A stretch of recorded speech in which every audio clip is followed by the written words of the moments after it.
মৰমৰ ছাত্ৰ-ছাত্ৰীসকল, তোমালোকক আজি পাঠদানলৈ মই স্বাগতম জনাইছোঁ আৰু আৰম্ভ কৰিবলৈ লৈছোঁ তোমালোকৰ পঢ়াই থকা এই প্ৰথম পাঠটোৰ নাম হৈছে চৰিত্ৰ। যোৱা ক্লাছত মই তোমালোকৰ আগৰ ক্লাছবোৰত মই তোমালোকক চৰিত্ৰ সম্পৰ্কে বহুখিনি কথাই কৈছিলোঁ। নিশ্চয় সকলোৱে বুজি পাইছা আৰু আজি মই তোমালোকৰ অকণমান বাকী আছেগৈ পিছৰখিনি, সেইখিনিও আজি আলোচনা কৰিম। সকলোৱে ক্লাছটোত মন দিবা দেই। আৰু মই দিয়া প্ৰশ্নৰ উত্তৰবোৰ তোমালোকে নিশ্চয় ক্লাছৰ কপিত কৰিছা নহয় জানো? যিসকলে ক্লাছৰ কপি পোৱা নাই, এতিয়াও লোৱা নাই, তেওঁলোকক কৈছোঁ তোমালোকে এখন এনেই আৰু কপি এখন বনাই পেলাই লিখিবা। ৰাফ কপি কৰি নেপেলাবা, সকলোখিনি তাত নিলিখিবা, অসমীয়াকৈ লিখিবা দেই। সৰু কপি এখন লৈ ল'বা, সেইখনত অকল অসমীয়াকৈ লিখিবা যদি ক্লাছৰ কপি পোৱা নাই। ঠিক আছে, বুজি পালানে কথাটো? ঠিক আছে বাৰু। এতিয়া আহাচোন আমি আগৰ ক্লাছত কি পাইছিলোঁ অকণমান চাই লওঁ।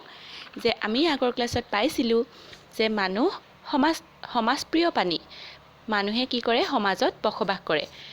মানুহে সমাজত বসবাস কৰিবৰ কাৰণে মানুহৰ গাত কিছুমান গুণ থাকে।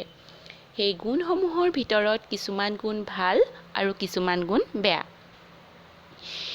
এই সকলোখিনি গুণকে একেলগে কি বুলি কোৱা হয়? চৰিত্ৰ বুলি কোৱা হয়।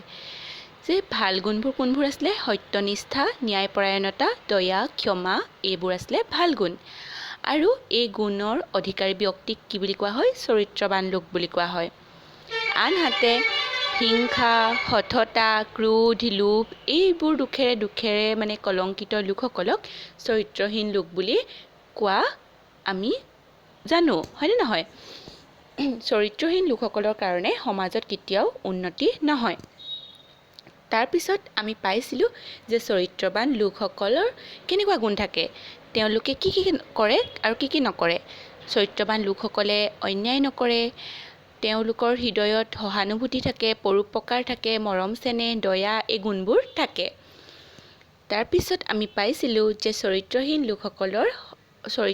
লোকসকলৰ শত্ৰু নাই, কিন্তু চৰিত্ৰহীন লোকসকলৰ শত্ৰু সৰহ। তাৰমানে চৰিত্ৰহীন লোকসকলক কোনেও দেখিব নোৱাৰে আৰু চৰিত্ৰৱান লোকসকলক সকলোৱে ভাল পায়। আৰু চৰিত্ৰৱান লোকক পবিত্ৰ জলৰ লগত তুলনা কৰিছে। বুজি পাইছানে তোমালোকে? আৰু সোণৰ লগত তুলনা কৰিছে। যেনেকৈ সোণৰ উজ্জ্বলতা সোণৰ মূল্য কেতিয়াও নকমে, ঠিক তেনেকৈ চৰিত্ৰৱান লোকসকলৰ উজ্জ্বলতা কেতিয়াও হ্ৰাস নাপায়। তেওঁলোকৰ গুণ সদায় সমাজত উজ্জ্বল হৈ থাকে। তাৰপিছত চোৱাচোন, এতিয়া আজি আমি পঢ়িম এইখিনিৰ পৰা, হয়নে? যে চৰিত্ৰ গঠনৰ ক্ষেত্ৰত সংগৰ প্ৰভাৱ অপৰিসীম। মই তোমালোকক কৈছিলোঁ যে ভাল সংগত থাকিলে মানুহে ভাল কাম কৰে, তাৰমানে সংগৰ প্ৰভাৱ পৰে, আৰু বেয়া সংগত থাকিলে মানুহ বিপথে পৰিচালিত হয়। এতিয়া চাবাচোন, আমি যদি তাৰ উদাহৰণ বুলি ক'বলৈ এটা চাওঁ, তেতিয়া আমি কি কৰিম? আমি যদি মন কৰোঁ, কেতিয়াবা খুব ভাল ল'ৰা বা ছোৱালী এজন সমাজৰ খুব ভাল দেই, কোনোবা এজন ল'ৰা নাইবা এগৰাকী ছোৱালী কি হয়, প্ৰথম অৱস্থাত ভালেই থাকে। যেতিয়া তেওঁ বেয়া সংগত পৰে, তাৰমানে তেওঁ লগ সংগবোৰ যেতিয়া বেয়া হয়, তেতিয়া কি হয়? লাহে লাহে বেয়া হোৱা দেখা যায়। আনহাতে যদি কোনোবা পৰিৱেশ ভাল নহয় সিমান, আৰু ছোৱালীজনীও আগতে ইমান ভালো নাছিলে, তেনেকুৱা বা ছোৱালীজনী বা ল'ৰাটো কি হয়, যেতিয়া ভাল সংগত থাকে, ভাল সংগত পৰি তেওঁলোকে ভাল কথা শিকে, তেতিয়া কি হয়? লাহে লাহে ভাল হৈ যোৱা দেখা যায়। তাৰমানে আমি নিজকে নিয়ন্ত্ৰণ কৰিব জানিব লাগিব, এইটো সঁচা কথা। কিন্তু আমি সংগ নিৰ্বাচন কৰোঁতেও কিন্তু সাৱধান হ'ব লাগিব যে বেয়া সংগত কেতিয়াও থাকিব নালাগে। বেয়া সংগ কি?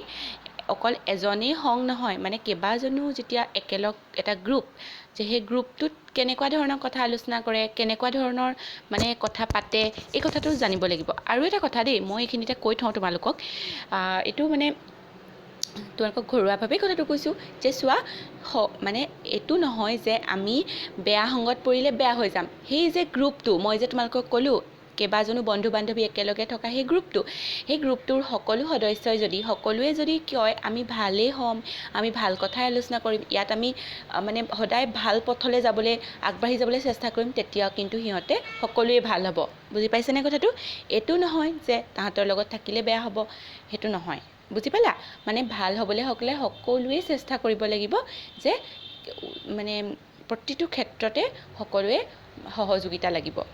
আৰু ইয়াত কৈছে চৰিত্ৰ নামৰ পাঠটোত যে মানে ভাল চৰিত্ৰৱান হ'বলৈ হ'লে সংগৰ প্ৰভাৱ কিন্তু অপৰিসীম। ইয়াতে তোমালোকক দিছে যে কুসংগৰ প্ৰভাৱত চৰিত্ৰত চেকা লগা দেখা যায় আৰু সুসংগৰ প্ৰভাৱত কি হয় জীৱনত উন্নতি কৰা দেখা যায়। চোৱা, তোমালোকক নিশ্চয় মই কৈছিলোঁ যে খাদ্যই কেনেকৈ স্বাস্থ্য ৰক্ষাত সহায় কৰে, ঠিক তেনেকৈ সংগই কি কৰে উচ্চ মানসিকতা দি সুচৰিত্ৰ গঠন কৰে। সুচৰিত্ৰ মানে হৈছে ভাল চৰিত্ৰ আৰু উচ্চ মানসিকতা মানে হৈছে ভাল কথা চিন্তা কৰিব পৰা যিটো শক্তি দেই। কিছুমান মানুহৰ জন্মগত প্ৰবৃত্তি আছে। এইবোৰৰ ভিতৰত দয়া, মমতা, সত্যবাদিতা আদি সুগুণ আৰু খং, লোভ, হিংসা আদি কুগুণ। কি বুলি কৈছে, কিছুমান মানুহৰ মানে সকলো মানুহে জন্মগতভাৱে কিছুমান প্ৰবৃত্তি অৰ্জন কৰে, তাৰমানে সহজাত প্ৰবৃত্তি, যিটো ইনহেবিটেড নেচাৰ বুলি কয়, যে জন্ম হোৱাৰ লগে লগে এটা শিশুৰ গাত কি হয় খং, দুখ, হাঁহা, ভাল লগা এইবোৰ গুণ আহি যায় দেই। আৰু এই গুণবোৰৰ ভিতৰত সেই যে দয়া, মমতা, সত্যবাদিতা এইবোৰ হৈছে ভাল গুণ। সকলো মানুহৰ গাত সকলো গুণেই থাকে, কিন্তু সেইটো আচলতে নিয়ন্ত্ৰণ কৰিব পৰাৰ ওপৰত কথা, গম পাইছেনে? যে দয়া, মমতা, সত্যবাদিতা ইত্যাদি সুগুণ আৰু খং, লোভ, হিংসা আদি কুগুণ। পৰিস্থিতি সাপেক্ষে আমাৰ এই গুণবোৰে দেখা দিয়ে। কিছুমান পৰিস্থিতি সাপেক্ষে আমাৰ এই গুণবোৰে দেখা দিয়ে। তাৰমানে কিবা এটা কথাত অত্যন্ত খং উঠে, সেই পৰিস্থিতিটো খং উঠাৰ যিটো পৰিস্থিতি, সেই পৰিস্থিতিটো সাপেক্ষে আমাৰ মানে খং উঠে, কিন্তু আমি নিয়ন্ত্ৰণ কৰিব পাৰিব লাগিব। মই বাৰে বাৰে তোমালোকক কৈ আছোঁ যে প্ৰতিটো গুণ মানুহৰ গাত থাকে। এজন ভাল মানুহৰ গাততো খং, দুখ তেওঁৰ গাতো থাকিব, কিন্তু তেওঁ সেই পৰিস্থিতি অনুযায়ী সেই মানে গুণখিনি নিয়ন্ত্ৰণ কৰিব জানে, নিয়ন্ত্ৰণলৈ আনিব জানে। তেওঁ বেয়া গুণ বুলি ভাবি তেওঁ এৰি দিব পাৰে আৰু ভাল গুণবিলাকক তেওঁ ব্যৱহাৰ কৰিব পাৰে। গতিকে কি কৈছে যে প্ৰতিজন মানুহৰ গাত প্ৰতিটো গুণ থাকে, কিন্তু সেই গুণবোৰৰ ভিতৰত আমি বিবেচনা কৰিব পাৰিব লাগিব যে কোনটো ভাল গুণ আৰু কোনটো বেয়া গুণ। তাৰপিছত চোৱা, চৰিত্ৰৰ মূল হ'ল অভ্যাস। অভ্যাসৰ বলত সকলো কাম সহজতে কৰিব পাৰি। ইয়াত কোৱা হৈছে যে অভ্যাসৰ নৰ কৰ্ণপথে কৰে হৰ।